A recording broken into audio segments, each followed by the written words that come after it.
Hello friends, आपका स्वागत है मेरे इस यूट्यूब चैनल पे। आई होप आप सभी ठीक होंगे। आज हम क्लास 9th का is matter around us pure का लास्ट पार्ट लेके आए हैं।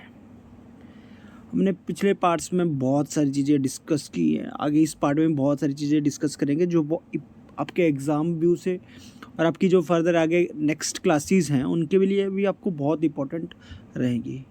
तो स्टार्ट करते हैं, लेकिन स्टार्ट करने से पहले अगर आप हमारे चैनल पर नए हैं तो प्लीज़ हमारे चैनल को सब्सक्राइब कीजिए, वीडियो को लाइक कीजिए और शेयर करिए अपने फ्रेंड्स में जितना भी हो सकता है। तो स्टार्ट करते हैं। आज जो हमारा फर्स्ट टॉपिक है, यूजिंग अ सेपरेटिंग फनल्स। ठीक है, कि हम किस तरह से मिक्सचर्स को अलग कर सकते हैं और कौन से मिक्सचर को अलग कर सकते हैं, हिट्रोजीनियस को। और आपको होमोजीनियस और हेट्रोजीनियस का अगर समझ नहीं है अभी तो प्लीज़ जो वीडियोज़ हम जहाँ पे हमने डिस्कस किया था हेट्रोजीनियस और होमोजीनियस मिक्सचर का, उस पर देख लीजिए। तो हम देखेंगे अब सेपरेटिंग फनल्स क्या होता है। तो हम इसमें क्या करते हैं, टू इमिसिबल लिक्विड्स को सेपरेट करते हैं। अब आप बोलोगे इमिसिबल कैसे होते हैं? जो ना, एक होता है जिसकी डेंसिटी काफ़ी हाई होती है और एक होता है जिसकी डेंसिटी बहुत लो होती है।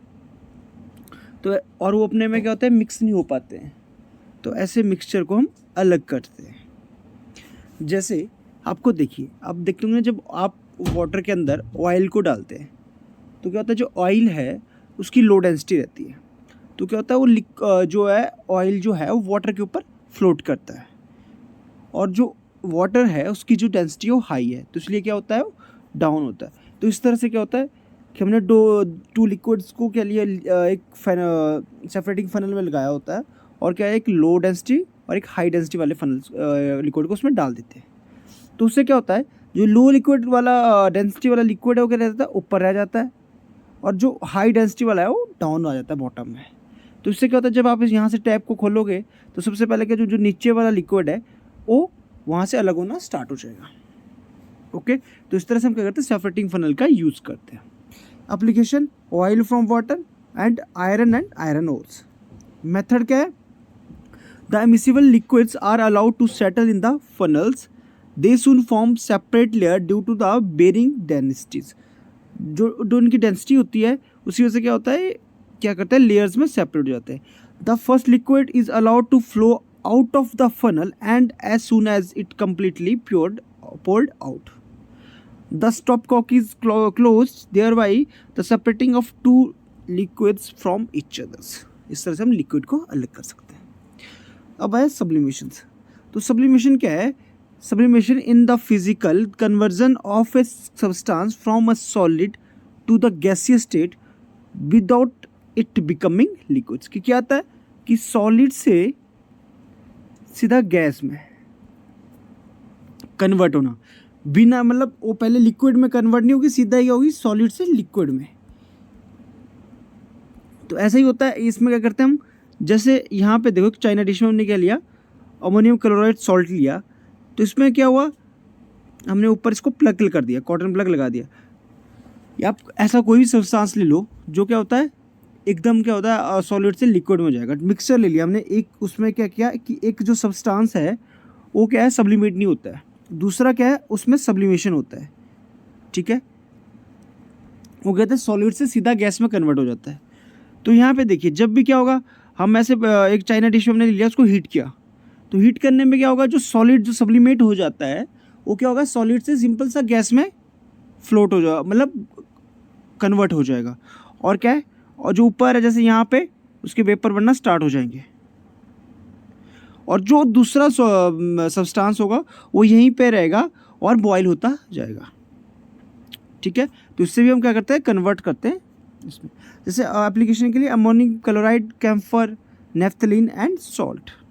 मेथड क्या है इसका, heat the mixture in an inverted funnel so that the sublimate components sublimes in the air and settles over a wall of the funnels and the non-sublimable components on the other hand is left with। जो हमने अभी discuss किया कि क्या होगा, जो sublimate हो जाता है सब्सटेंस वो क्या होगा, वेपर में कन्वर्ट होकर क्या होगा, वॉल्स के ऊपर ऐसे यहाँ पे देखो, यहाँ पे जो है ऐड होना स्टार्ट हो जाएगा और जो दूसरा है वो क्या रह जाएगा, यहीं पे नीचे रह जाएगा।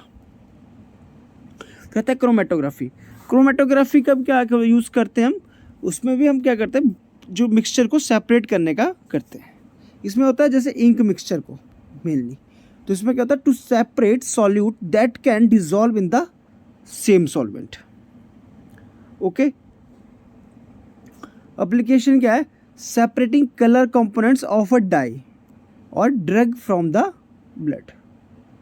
जैसे कई बार ना ड्रग्स को क्या करते हैं, ब्लड से सेपरेट करने के लिए भी इसका यूज होता है।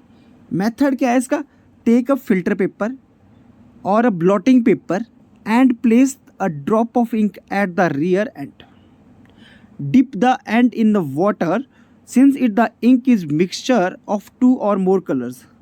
The components of ink which is soluble in water mix into it and then separates quickly from the other components that are less soluble in waters. ठीक है, इसमें क्या होगा कि जो वाटर के अंदर सॉल्यूबल होंगे वो तो क्या होगा, वो तो इजीली उसमें घुल जाएंगे, जो नॉन सॉल्यूबल होंगे वो क्या रहेंगे, लेफ्ट बिहाइंड रह जाते हैं। ओके, अब डिस्टिलेशंस, इसमें क्या करते हैं, इसमें करते हैं मिसिबल लिक्विड्स को सेपरेट करते हैं। इसमें क्या होता है, जो दो कम ने क्या किया, मिक्सचर लिया 2 कंपोनेंट्स का, तो उसमें क्या होगा कि जो बॉइलिंग पॉइंट होंगे उनके मिक्सचर के, वो क्या होंगे, मतलब बहुत क्या डिफरेंट होंगे। तो जैसे अब जिसका बॉइलिंग पॉइंट जल्दी होगा, कोई जैसे 20 डिग्री सेल्सियस पे बॉयल होता है, कुछ 80 डिग्री सेल्सियस पे बॉयल होगा, तो मतलब क्या होगा कि जो 20 डिग्री सेल्सियस वाला है वो तो जल्दी बॉयल होके वेपर में कन्वर्ट हो जाएगा, ठीक है। पर जो लेकिन 80 डिग्री वाला है वो क्या आएगा, लेफ्ट रह जाएगा पीछे, ठीक है, वो उसी में रह जाएगा। ओके, जैसे application acetone and water. Method क्या है, the mixture is heated in a distillation apparatus. The one substance with the lower boiling point evaporates first and condense and gets separated from the one with the higher boiling point, जो हमने discuss किया। Okay, अब पढ़ेंगे हम simple distillation. Distillation की भी part है, तो हम फर्स्टली पढ़ेंगे simple distillation. When the miscible liquids have a satisfactory difference in their boiling point, कि क्या है, जो सब्सटेंस है, जो मिसिबल लिक्विड है, जो मिक्सचर है, उसमें जो सब्सटेंसेस हैं उनका जो बॉइलिंग पॉइंट हो वो इतना हो कि उनसे काफ़ी जो है सफिशिएंट हो। लेकिन वही क्या होता है, फ्रैक्शनल डिस्टिलेशन है, when a difference between the boiling point of liquid is less than 25 kelvin. Kelvin भी क्या है, टेम्परेचर का एक यूनिट है, ठीक है। जिनके बीच में क्या है कि फ्रैक्शनल कंसेप्ट करते हैं, जब कैसे होता है, जैसे मान लिया आपने कि 20 डिग्री का एक है और दूसरा 30 डिग्री का है, सेल्सियस का है, दोनों का इतना बॉइलिंग पॉइंट है, तो उनको क्या होता है, थोड़ा मुश्किल होता है, इसलिए तो हम क्या करते हैं फ्रैक्शनल। और सिंपल में क्या करते हैं हम कि जिसमें क्या हो, एक का जैसे मान लिया 20 डिग्री सेल्सियस है, ठीक है, दूसरे का जैसे 100 डिग्री सेल्सियस मान लिया, तो उनमें क्या अलग अलग है, तो इसलिए क्या होता है, जो डिफरेंट होते हैं उनमें यूज़ होता है। अब हम करेंगे separating from different gases from the air, कि एयर से हम क्या कैसे सेपरेट करेंगे गैसेज को, हम क्या करेंगे, फ्रैक्शनल डिस्टिलेशन का यूज़ करेंगे। जो मेथड, अगर आपसे पूछा जाएगा कि which method is used for separating different gases from the air, तो आप बोलोगे फ्रैक्शनल डिस्टिलेशन। इसका मेथड जैसे compress and cool the air by increasing the temperature and decreasing the pressure. The air turn into liquid air. क्या होगा, जब भी हम एयर को क्या करेंगे, कंप्रेस और कूल कर देंगे, कैसे करेंगे, उसका टेम्परेचर इंक्रीज कर देंगे, बट क्या करेंगे, उसका प्रेशर डिक्रीज कर देंगे, तो उससे क्या होगा, जो एयर है वो लिक्विड एयर में कन्वर्ट होना स्टार्ट हो जाएगी। फिर liquid air is warmed up slowly in a fractional distillation apparatus, और जो लिक्विड एयर है हम उसको क्या करेंगे, वार्म करेंगे फ्रैक्शनल डिस्टिलेशन में apparatus में slowly. The several components of air get separated and are collected at a various height on the basis of their boiling point. और हम क्या करेंगे, उनको जो उनका बॉइलिंग पॉइंट के बेस के ऊपर हम क्या कर देंगे, उनको सेपरेट कर देंगे। ओके, अब हम देखेंगे प्यूरिफाई सॉलिड। तो आपको बोला जाएगा कि प्यूरिफिकेशन के लिए तो आप बोलोगे क्रिस्टलेशन। तो कौन सा मेथड यूज होगा, crystallisation. In the crystallisation method we can obtain a pure solid in the form of crystal from its solutions, ठीक है। तो क्रिस्टलाइजेशन में फर्स्ट स्टेप क्या होता है, the impure solid is dissolve in a solvent. देखो यहाँ पे हमने क्या किया, इसको इम्प्योर सॉलिड को डिसॉल्व कर दिया। फिर क्या गया, तो सब उनको हमने क्या किया, मिक्स कर दिया। The solution is heated to evaporate most of the air, most of the solvent. हम क्या करेंगे, उसको हीट कर देंगे, तो उससे क्या होगा, जो बहुत सारा जो सॉल्यूशन है वो हीट होके इवेपोरेट हो जाएगा। और फिर क्या, स्टेप 3, फिर क्या है, थोड़े थोड़े क्रिस्टल बनना है। देखो यहाँ पे स्टार्ट हो गया, देखो नीचे नीचे।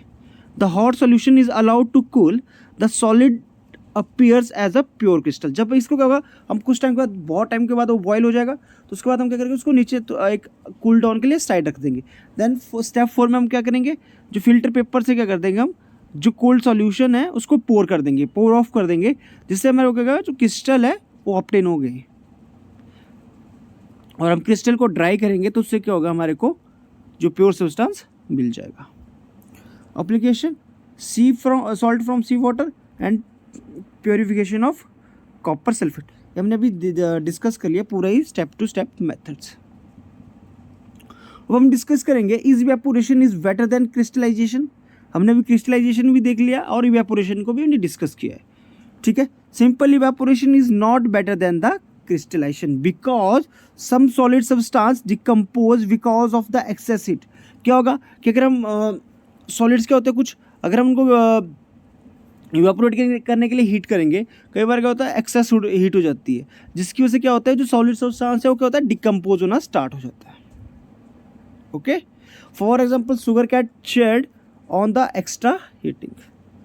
If after filtration some impurities remain in the solution, they can contaminate the solid and therefore we would not obtain pure substance. ठीक है, physical change and chemical change हम डिस्कस करेंगे। अब पहले हम क्या करेंगे, फिजिकल प्रॉपर्टी देखेंगे सब्सटेंस की। अब फिजिकल प्रॉपर्टी क्या होती है सब्सटेंस की, जैसे उसका कलर कैसा है, रिजिडिटी कैसी है, फ्लूडिटी कैसी है, बॉइलिंग पॉइंट कितना है उसका, मेल्टिंग पॉइंट, डेंसिटी, हार्ड है, सॉफ्ट है, ठीक है। जब हम इनको ऑब्जर्व कर लेंगे तो इसको बोलेंगे हम physical property. Okay, when the physical property of a substance change into change, it is known as physical change. जैसे क्या होता है कि किसी की फिजिकल प्रॉपर्टी हमने चेंज कर दी तो उसको बोलते हैं physical change. When we convert a substance from one state to another, for example हमने क्या किया, आइस को ले लिया, तो आइस क्या है, वाटर की सॉलिड फॉर्म है, तो उसको हमने कन्वर्ट कर दिया लिक्विड मतलब वाटर में, ठीक है। और वैसे हमने वाइस वर्सा उसमें कर लिया। बट इसमें होता है जो फिजिकल नेचर है वो क्या होता है, वो किसी सब्सटेंस का अफेक्ट नहीं होता है। बट वही जो केमिकल प्रॉपर्टी देखेंगे, the chemical nature of a substance is known as chemical property such as its odour और the its physical chemical composition. कि मैंने उसमें कौन कौन से सब्सटेंस का यूज़ किया, कौन कौन से उसमें ओडोर है, उसकी हर एक चीज़ को हम डिस्कस करेंगे। लेकिन क्या होता था, जैसे अब आप मान लो, एग्जांपल ले लो कि आपका घर है, आपने इसको कलर किया, उसका साइज़ देखा कि ठीक है, आपको लगा कि आपको ऐसे बनाना चाहिए आपका रूम, तो क्या होगी उसकी फिजिकल प्रॉपर्टी। वही केमिकल क्या है कि जो पेंट आपने लगाया उसमें कौन कौन से सब्सटेंस यूज़ हुए, ठीक है, आपको समझ आ गया होगा अब। तो केमिकल चेंज क्या है, अब किसी सब्सटेंस की केमिकल प्रॉपर्टी चेंज हो जाती है, उसको बोलते हैं हम केमिकल चेंज, या इसको क्या बोलते हैं हम, केमिकल रिएक्शन। जैसे बर्निंग अ पेपर, अब पेपर को हमने जला दिया, तो पेपर को हम जो उसकी राख होती है उससे थोड़ी वापस उसको पेपर में कन्वर्ट कर सकते हैं। तो इसका क्या होता है, इससे क्या होता है, जो फिजिकल जो उसका नेचर होता है सब्सटेंस का, वो क्या हो जाता है, वो भी अफेक्ट होता है। तो आई होप आपको यहाँ तक जो भी हमने चैप्टर समझ आया, डिस्कस किया, वो आपको समझ आया होगा। Thank you and have a nice day.